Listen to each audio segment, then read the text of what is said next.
सम्माननीय तेजभान सिंह जी, धनवंत सिंह जी पूर्व जिला के पंचायत सदस्य, श्री विजय विक्रम सिंह जी सदस्य पूर्वांचल विकास बोर्ड के, विजय किशोर तिवारी जी, हमारे राघवेंद्र सिंह जी, रविंद्र द्विवेदी जी, अनिल त्रिपाठी जी, श्री प्रियम हरि विजय तिवारी जी, राजीव शुक्ला जी, प्रदीप सिंह जी, श्री रचना कोरी जी, रितेश अग्रहरी जी, श्री के शर्मा जी हमारे नेशनल स्पोर्ट्स पर्सन, सम्मानित मंच और यहाँ उपस्थित इतनी बड़ी संख्या में देवी और सज्जनों, मेरे नौजवान साथियों और मीडिया के मेरे साथी, प्रिंट मीडिया और इलेक्ट्रॉनिक मीडिया के साथी, मेरा ये सौभाग्य है कि मुझे आज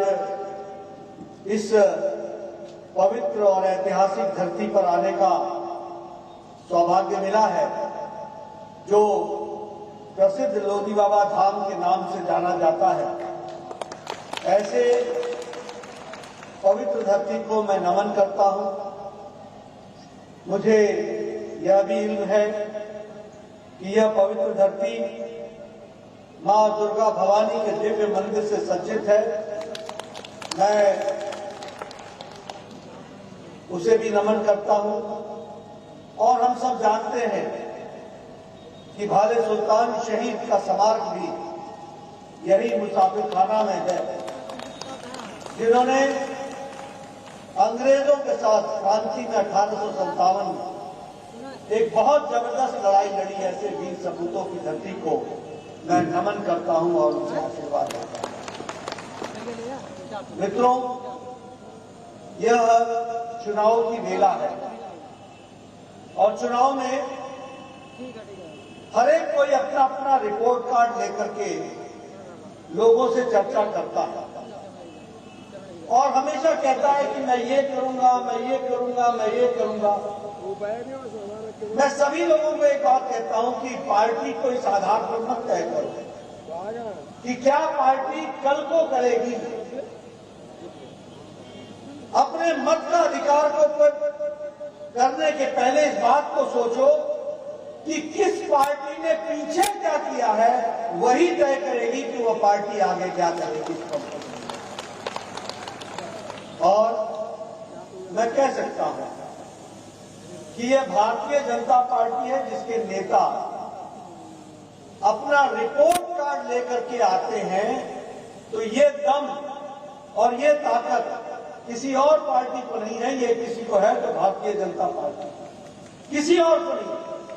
कोई नेता ये हिम्मत नहीं कर सकता किसी भी दल का कि वो ये बताए कि मैंने पीछे क्या किया। ये ताकत है तो भारतीय जनता पार्टी को है कि जो कहा था वो किया है, जो कहेंगे वो करके देंगे। ये बात हम दावे के साथ कह रहे हैं, ये हमारी ताकत है। मित्रों, हमारी पार्टी विचारधारा की पार्टी। हम आपसे चंद्र प्रकाश मिश्र जी के लिए वोट मांगने आए। चंद्र प्रकाश जी को आपने वोट देना और आपने वोट देने का मन भी बनाया, लेकिन वोट इसलिए नहीं देना है कि इनको आपने सिर्फ विधायक बनाया। ये वोट इसलिए देना है कि इनके माध्यम से आपने आने वाले समय में उत्तर प्रदेश की तस्वीर और तकदीर बदलने का माध्यम बने, इस बात के लिए वोट। और फिर मैं कहने के लिए नहीं कह रहा, भाषण देने के लिए कह रहा। ये हमारी पार्टी है जो सत्ता में कुर्सी से चिपकने नहीं आती। ये हमारी पार्टी है जो सत्ता में बैठ करके किसी को विधायक या सांसद या मंत्री बनाने नहीं आती।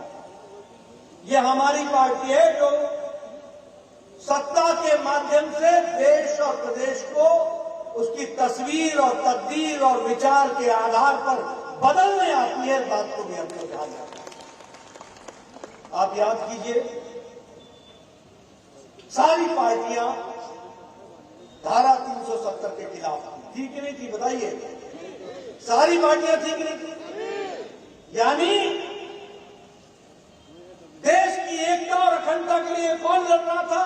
तो बीजेपी लड़ रही थी अकेली। सन 52 से हमने कहा एक देश में दो निशान, दो विधान, दो संविधान, दो प्रधान नहीं चलेंगे। बाकी सारी पार्टियां तुष्टीकरण की राजनीति में समझौता करती रही, लेकिन अगर आपने यहां से स्मृति ईरानी जी को जिता के भेजा तो उन्होंने मोदी जी का साथ दिया। ये मोदी जी की इच्छा शक्ति थी और अमित शाह की रणनीति थी और अमेठी की तरफ से श्रीमती स्मृति ईरानी की उंगली थी, जिसने पार्लियामेंट में बटन दबा करके धारा 370 को धाराशाही कर दिया। ये भी हमको याद है। इसलिए मैं बार बार कहता हूं, वोट किसी को सांसद या विधायक बनाने के लिए नहीं होता है, उसको ताकत देने के लिए होता है ताकि वो देश के काम आए।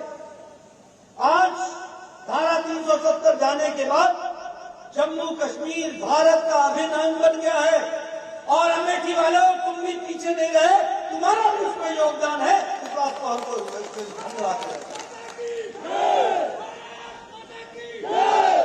अगर यहां से आपने उस समय आपने राहुल की तरफ उंगली दबाई होती तो आपको ये फक्र नहीं मिलता कि आप कहते कि जम्मू कश्मीर को अभिन्न अंग बनाने में आपका भी हाथ है। आज आप कह सकते हो क्योंकि आपने सही फैसला किया। ये हमको राजनीति की नजाकत समझनी चाहिए। आज 156 कानून जो भारत के जम्मू कश्मीर की धरती पर नहीं लगते थे, अब लगने लगे हैं। एसटी का रिजर्वेशन मिलने लग गया, एससी को रिजर्वेशन मिलने लग गया, महिलाओं को प्रॉपर्टी में बराबर का अधिकार मिलने लग गया। वहां एंटी करप्शन एक्ट नहीं था, खाए चलो लूटे चलो दोनों हाथ से, कोई पूछने वाला नहीं था। अब एंटी करप्शन एक्ट लग गया है, दूध का दूध पानी का पानी होगा, बेईमान जेल के पीछे होंगे। ये भी हमको याद आता है, इसलिए हम तस्वीर बदले आए। आप बताइए, समाजवादी पार्टी की सरकार ने राम भक्तों पर गोली चलाई थी कि नहीं चलाई थी? चलाई थी कि नहीं चलाई थी? आजकल अखिलेश जी मंदिर मंदिर घूमते हैं, कभी हनुमान मंदिर की घंटी बजाते हैं, कभी लंबा टीका लगाते हैं। मैं उनसे कहता हूं कि अब घंटी बजा के हो तो क्या, जब चिड़िया चुग गई खेत, अब क्या मिलेगा? कितनी भी घंटी बजाओ, आपके ऊपर ये कलंक लगा है कि आपकी सरकार ने राम भक्तों पर गोली चलाई। आप बताइए, कांग्रेस पार्टी ने राम जन्मभूमि को लटकाया था कि नहीं लटकाया था? इतने सालों से अटकाया था कि नहीं अटकाया था? भटकाया था कि नहीं भटकाया था? आज वो खुद लटक गए, भटक गए, अटक गए। लेकिन मोदी जी के नेतृत्व में अब भव्य राम मंदिर बन रहा है। बोलो सियापति रामचंद्र की, एक भव्य राम मंदिर बन रहा है। आपने ताकत दी, उस ताकत के कारण वर्षों का, सदियों का सपना पूरा हो रहा है। इसके लिए हम राजनीति में आए हैं।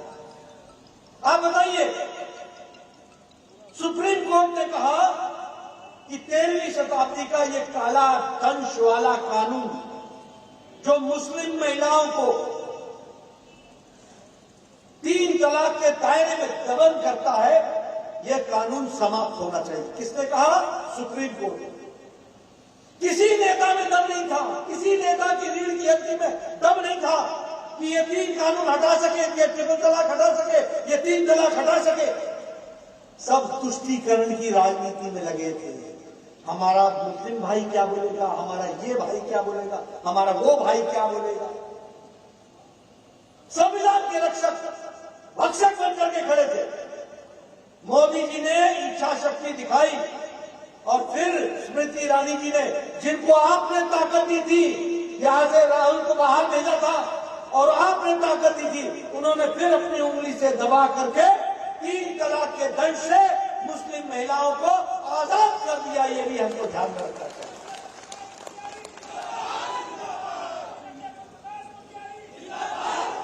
आजाद कर दिया। इसका मतलब समझो आपकी राजनीति में इन बातों का कितना असर पड़ता है। और इसीलिए जब हम चंद्र प्रकाश जी के लिए आपसे वोट मांगने आए हैं तो हम उत्तर प्रदेश की तस्वीर और तकदीर को बदलने के लिए बातें हम ढूंढने आए हैं, ये हमको समझना है।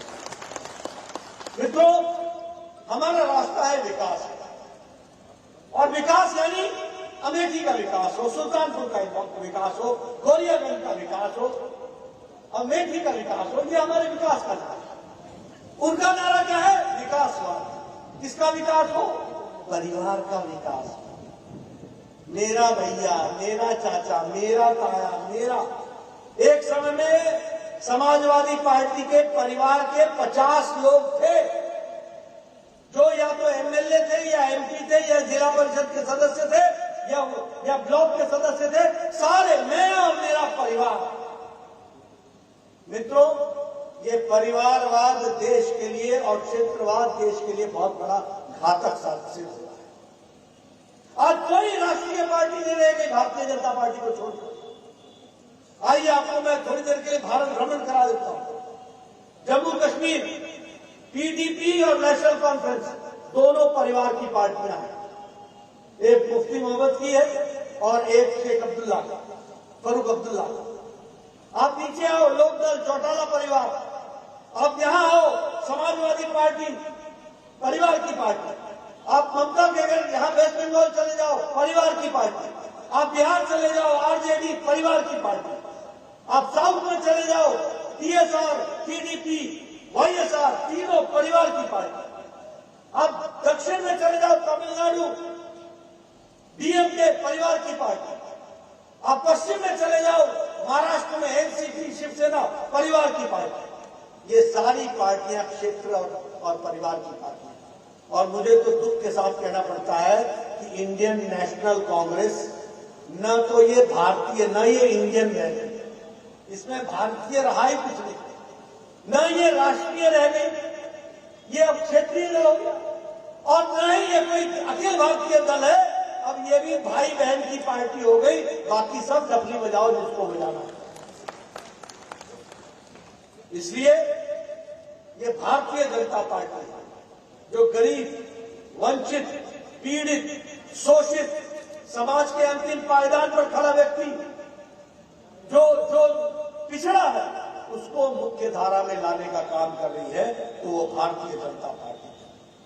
और हमारे जितने भी योजनाएं हैं, आप देखिए, मोदी जी की हो चाहे योगी जी की हो, ये गरीब को मजबूती प्रदान करने वाली है। जनधन खाता हो, सौभाग्य योजना हो, उज्ज्वला योजना हो, उजाला योजना हो, ये जितनी भी योजनाएं हैं, ये सारी योजनाएं महिलाओं को, युवाओं को, गरीब लोगों को, वंचित को, पीड़ित को ताकत देने वाली है। ये हमको ध्यान रखना है। और इसीलिए आप अगर चाहते हैं कि आगे उत्तर प्रदेश में विकास की नई बहार आए और वो विकास जो योगी जी के नेतृत्व में चल रहा है वो तीव्र गति से बढ़े, तो उसका रास्ता है चंद्र प्रकाश मिश्र, और उसके लिए आपको समर्थन करना है। मित्रों, अगर मैं विकास की बात करूं, 5 साल के अंदर बताइए, आजकल ये एक्सप्रेस हाईवे बन रहे हैं कि नहीं बन रहे हैं? बन रहे हैं कि नहीं बन रहे हैं? ये बुंदेलखंड एक्सप्रेस हाईवे, ये गोरखपुर एक्सप्रेस हाईवे, ये गंगा एक्सप्रेस हाईवे, ये पूर्वांचल एक्सप्रेस हाईवे, ये 4 लेन 6 लेन बन रहे हैं कि नहीं बन रहे हैं? आजकल हमको लोग बोलते हैं कि मुझे समय दीजिए, मैं आप सुबह बोलेंगे मैं दोपहर तक आ जाऊंगा। मैं बोलता हूं कैसे क्या हो गया? बस आजकल तो एक्सप्रेस वे पकड़ना है, सीधे सीधे 3 घंटे में मैं पहुंच जाऊंगा। मित्रों, ये सड़क नहीं है, ये विकास की गंगा है और विकास का रास्ता है। इसको भी हमको याद रखना चाहिए। आपके यहां 2 all India institute of medical sciences बन गया 5 साल के अंदर। आपके यहां जब मैं स्वास्थ्य मंत्री बना तो 15 मेडिकल कॉलेजेस थे, सिर्फ 15 मेडिकल कॉलेज उत्तर प्रदेश में। आज 59 मेडिकल कॉलेजेस हैं, 59 मेडिकल कॉलेज। यह विकास की कहानी है। आयुष मेडिकल कॉलेज बन रहा है, अटल बिहारी मेडिकल यूनिवर्सिटी बन रही है, आपके यहाँ जेवर में एयरपोर्ट बन रहा है, अयोध्या में इंटरनेशनल एयरपोर्ट बन गया, काशी में इंटरनेशनल एयरपोर्ट बन गया, जेवर में बन रहा है, लखनऊ में इंटरनेशनल एयरपोर्ट हो गया।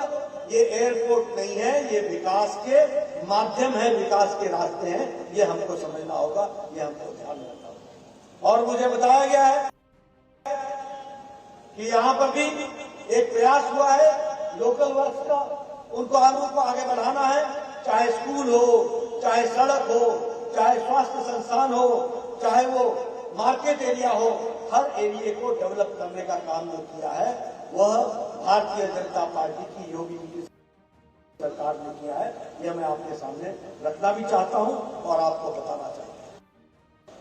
मित्रों, पिछले 5 साल में योगी जी के नेतृत्व में उत्तर प्रदेश आर्थिक दृष्टि से आर्थिक जगत में 7वें नंबर पर था। 5 साल के अंदर यह अब दूसरे नंबर पर आ गया है। एक बार और चंद्र प्रकाश को आप भेजोगे, ये पहले नंबर पर उत्तर प्रदेश खड़ा होगा, ये भी हमको याद रखना। और मित्रों, यहां 5 साल के अंदर 10 नई यूनिवर्सिटीज बनी है। यही 5 साल के अंदर यहां पर 77 कॉलेजेस खुले, 28 इंजीनियरिंग कॉलेजेस खुले, एक विकास की एक नई कहानी लिखी गई। और अब हम लोगों ने तय किया है कि किसानों को सिंचाई के लिए मुफ्त बिजली दी जाएगी। ये हमारा नारा है, ये हमारी योजना है। उसी तरीके से गन्ने का भुगतान 14 दिन के अंदर सरकार करेगी, इसको भी हम प्रयोजन तरीके से करने वाले हैं। और हमारे बहनों के लिए, महिला सशक्तिकरण के लिए हम लोग पढ़ने वाली बहनों को स्कूटी और मोपेड भी देने वाले हैं और नौजवानों को 2 करोड़ लैपटॉप और टैबलेट्स देकर के उनका विकास करें। इसलिए मित्रों, जहां तक विकास की कहानी है, योगी जी के नेतृत्व में बहुत तीव्र गति से इस बात को आगे बढ़ाया। लेकिन मित्रों, इससे ज्यादा बड़ी बात मैं कहने आया, ये सिर्फ गौरियागंज के विकास का मामला नहीं है, ये सिर्फ उत्तर प्रदेश के विकास का मामला नहीं है। उत्तर प्रदेश को अगर शांति, अमन, चैन के साथ आगे बढ़ाना है, अगर गौरियागंज को कानून व्यवस्था के अंतर्गत रखना है, अगर शांति, अमन, चैन बनाए रखनी है, तो उसका रास्ता है तो चंद्र प्रकाश मिश्र के माध्यम से है। इसको भी हमको याद रखना है। और फिर मैं कहने के लिए नहीं कह रहा हूं, आप बताइए 5 साल पहले यहां माफिया राज था कि नहीं था? माफिया राज था कि नहीं था? बहनें, माताएं असुरक्षित थी कि नहीं थी? आप बताइए, पिछले 5 साल पहले अखिलेश जी के जमाने में 200 दंगे हुए थे कि नहीं हुए थे? आप बताइए, 300 बार उत्तर प्रदेश बंद हुआ था कि नहीं हुआ था? आप बताइए, यहां कर्फ्यू लगा था कि नहीं लगा था? और पिछले 5 साल में एक भी कोई भी दंगा नहीं हुआ है। ये दंगा रहित रहा है, ये भी हमको याद रखना। आप बताइए, गौरीगंज में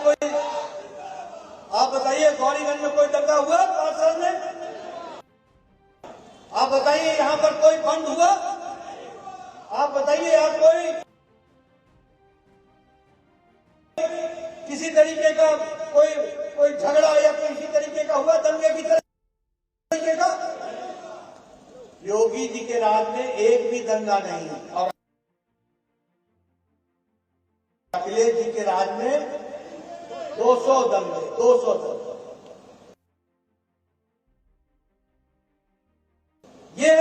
ये सोच का तरीका है। और इसीलिए मैं कई बार बोलता हूं कि उस समय राजा के आंख पर पट्टी बांधी थी, और पिछले 5 साल में योगी राज में आंखें खुली रख करके सबका साथ, सबका विकास, सबका विश्वास और सबका प्रयास मित्रों, देखिए 5 साल पहले आजम खान दंदना रहे थे कि नहीं दंदना रहे थे? आप बताइए, मुख्तार अंसारी दंदना रहा था कि नहीं दंदना रहा था? आप बताइए, आतिफ अंसारी दंदना रहा था कि नहीं दंदना रहा था? ये उस समय दंदना रहे थे और योगी जी के राज में 5 साल से जेल में गुल्ली डंडा खेल रहे हैं, गुल्ली डंडा।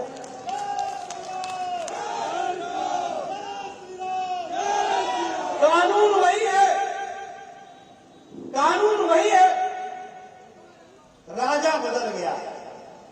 उस समय का राजा जो था उसने हाथ में पट्टी बांध रखी, तुष्टीकरण के चश्मे से देखता था। ये खान साहब बोलता था, साहब। ये इन लोगों को साहब करके बुलाता था। आजकल ये जेल में है बैठे हुए। और समाजवादी पार्टी वो पार्टी है जिसके आधे नेता जेल से लड़ रहे हैं, आधे जेल पर लड़ रहे हैं। यह माफिया राज जो उस समय था। और अब तुमको फर्क साफ दिखता है कि नहीं दिखता है? फर्क साफ दिखता है कि नहीं दिखता है? योगी जी जैसा नेता ईमानदार दिखता है कि नहीं दिखता है? दमदार दिखता है कि नहीं दिखता है? असरदार दिखता है कि नहीं दिखता है? मोदी जी का आशीर्वाद दिखता है कि नहीं दिखता है? मित्रों, ये फर्क आता है, इसको भी हमको याद रखना चाहिए। मुजफ्फरनगर के दंगे हुए, 92 लोगों की मौत हो गई, 5000 लोग परिवार पलायन कर गए, केरला से 60 परिवार पलायन कर गए, कोई पूछने वाला नहीं था। आज वो सब वापस आकर के अमन चैन की जिंदगी जी रहे हैं और पूरे अधिकार के साथ जीत रहे हैं। ये भी हमको समझना चाहिए। मित्रों, अभी मुझसे किसी पत्रकार ने पूछा कि ये जो अखिलेश जी हैं, ये उत्तर प्रदेश का चुनाव कैसा लड़ रहे हैं? मैंने उस पत्रकार को कहा कि 3 दिन पहले तक तो वो उत्तर प्रदेश का चुनाव लड़ रहे, लेकिन जिस दिन उन्होंने करहल में अपने पूज्य पिताजी को बुला लिया, तो उसके बाद वो उत्तर प्रदेश का चुनाव नहीं लड़ रहे हैं। अब वो करहल में सीमित हो गए हैं और वहीं के लायक हो गए।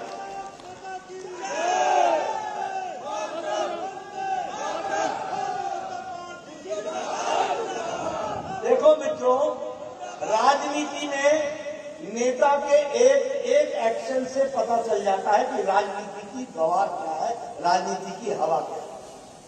अगर उनको पूज्य पिताजी को करहल जाना पड़ गया और किसी सीट पर नहीं, करहल पर, इसका मतलब घर की धरती हिल गई है, हिली हुई है।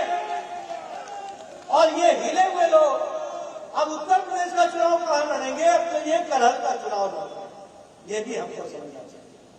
मित्रों, मैं जानता हूं कि धूप काफी है, काफी देर से आप इंतजार कर रहे हैं, मैं आपका ज्यादा समय नहीं लूंगा, लेकिन हाँ इतना जरूर कहूंगा कि कल छाए का अगर आनंद और लुत्फ उठाना हो तो आज धूप के रहना पड़ेगा। इसको भी हमको समझना चाहिए। मित्रों, मैं आपके सामने 2-3 घटनाओं का जिक्र करूंगा और वो सिर्फ इसलिए जिक्र करूंगा कि आप समझ लीजिए कि अखिलेश के माध्यम से समाजवादी पार्टी की तरफ से उत्तर प्रदेश के ऊपर किस तरीके के काले बादल बन रहा है, उससे मैं आपको अवगत कराना चाहता हूं।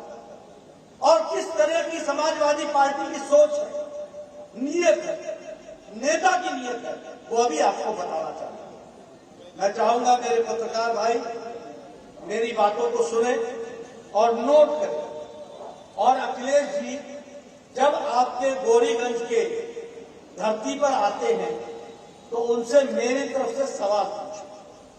मेरा सवाल नंबर 1 है कि 23 नवंबर को 2007 में कचहरी ब्लास्ट हुआ था और एक साथ अयोध्या में, लखनऊ में और वाराणसी में कचहरी में बम ब्लास्ट हुआ।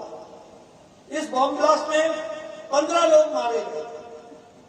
इस बम ब्लास्ट का जिम्मेवारी इंडियन मुजाहिदीन ने ली थी और इंडियन मुजाहिदीन ने कहा था कि इस ब्लास्ट के साथ साथ जो दशाश्वमेध घाट पर भी ब्लास्ट हुआ है, जो श्रमजीवी ट्रेन का ब्लास्ट हुआ, जो नई दिल्ली में सरोजनी नगर, गोविंदपुरी और पहाड़गंज में ब्लास्ट हुआ, जो संकट मोचन वाराणसी में ब्लास्ट हुआ, जो मुंबई के लोकल ट्रेन में बम ब्लास्ट हुआ, ये सारे बम ब्लास्ट की जिम्मेवारी इंडियन मुजाहिदीन लेती है। ये कब की घटना है? 23 नवंबर 2007।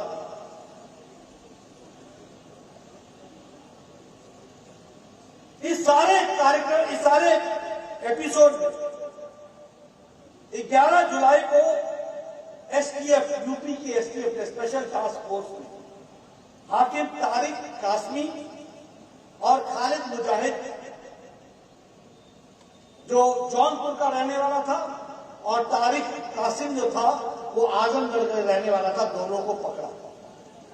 दोनों पर इन सारे केस के मुकदमे चले क्योंकि ये सारे केस में उनका हाथ संलिप्त था। लेकिन दुख की बात मुझे कहनी होती है और मैं आपके साथ कहना चाहता हूं कि दुख के साथ कि 26 अप्रैल 2012 बतौर मुख्यमंत्री अखिलेश जी ने सामाजिक सद्भाव का बहाना लगाकर इन दोनों के दोनों आतंकवादियों को छोड़ने के आदेश।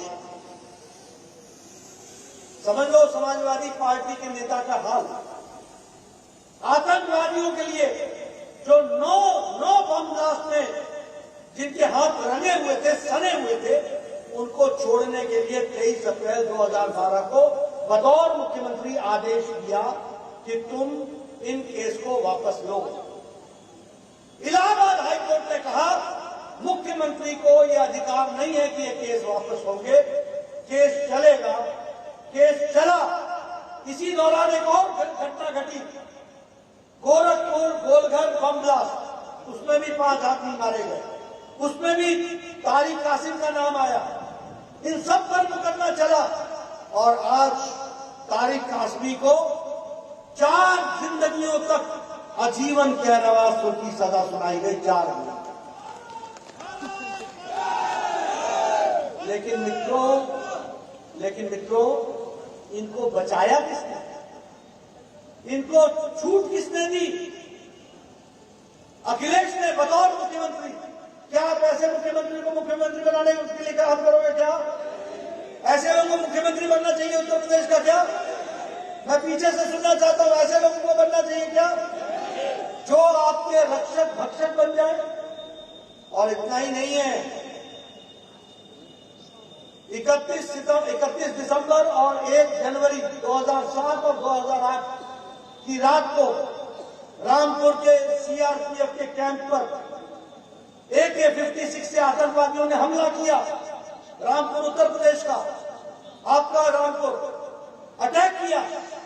7 सीआरपीएफ के जवान मारे गए, 7 माताओं की कोख सूनी हुई, 7 बहनें विधवा हो गई, बच्चे अनाथ हो गए, किसी ने सुन नहीं ली। एनआईए ने एक शहाबुद्दीन व्यक्ति को पकड़ा, बिहार का रहने वाला था, इन भारत और नेपाल के बॉर्डर पर पकड़ा गया। उस शहाबुद्दीन से जब पूछताछ हुई तो 7 लोग पकड़ाए और शहाबुद्दीन वह लश्कर-ए-तौयबा का भारत का कमांडर इन चीफ था, वो उसका मुख्य अभियुक्त था। यही 23 अप्रैल 2012 को अखिलेश जी ने उसको भी मुक्त कर दिया और उसके खिलाफ भी केस विड्रॉ कर दिए। ये थे तुम्हारे उत्तर प्रदेश के पूर्व मुख्यमंत्री। फिर इलाहाबाद हाईकोर्ट ने कहा कि ये केस तुम वापस नहीं ले सकते हो। केस चला, 4 लोगों को सजाए मौत हुई और 3 लोगों को आजीवन कारावास हुआ। ये बात करना कल अहमदाबाद के कोर्ट का फैसला आया है, 38 लोगों को सजाए मौत हुई है। 70 से ज्यादा लोग मारे गए थे बम ब्लास्ट में। 16 जगह, एक 70 मिनट के अंदर 16 जगह बम ब्लास्ट हुआ था अहमदाबाद में। मोदी जी उस समय मुख्यमंत्री थे, उन्होंने कसम खाई थी कि दूध का दूध, पानी का पानी करेंगे और आतंकवादियों को पकड़ 38 लोगों को सजाए मौत की सजा सुनाई गई। ये होता है राज्य जिसको हमको करना है।